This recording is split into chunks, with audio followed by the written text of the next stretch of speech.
Let's have a look inside.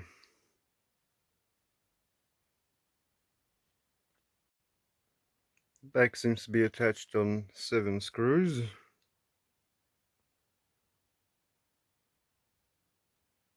Let's have a look.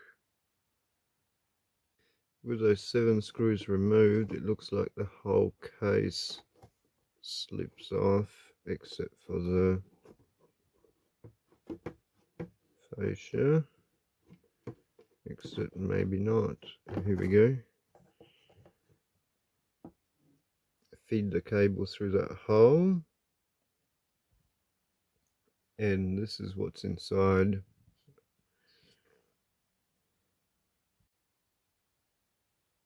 With a bit more light, let's count the belts. We've got one here, flat dry belt here. It's actually a square belt here and a flat belt underneath it, which is pretty loose. Then we've got another belt. Let's have a look. Got another belt here.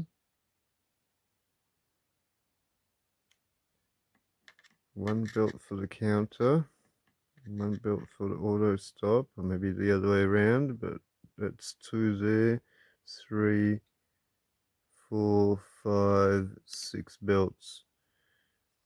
Thank you, Akai. Now that circuit board will have to be removed, 4 screws, and hopefully nothing has to be unsoldered to get to that one.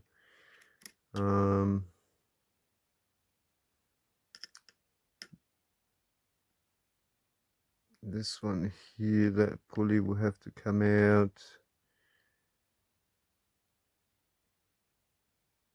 This one here will be, yeah, okay, 6 belts.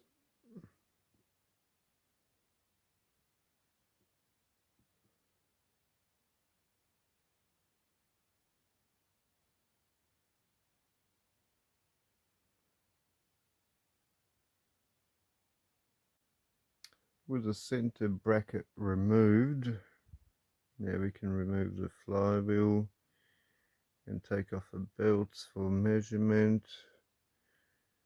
Those ones deep down there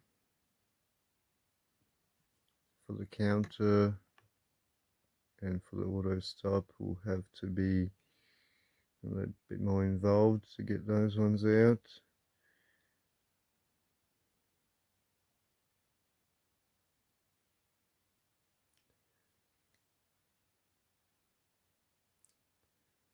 With the flywheel out, and count them 1, 2, 3, 4 belts out. There's still one more here and one more here, so it's 4, yeah it is 4, 6 belts altogether.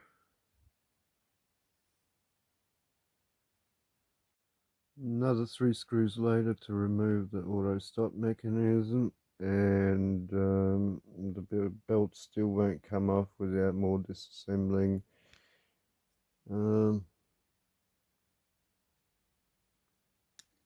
Yeah, this unit here, and yeah, this looks simple enough at this stage, but we'll have to see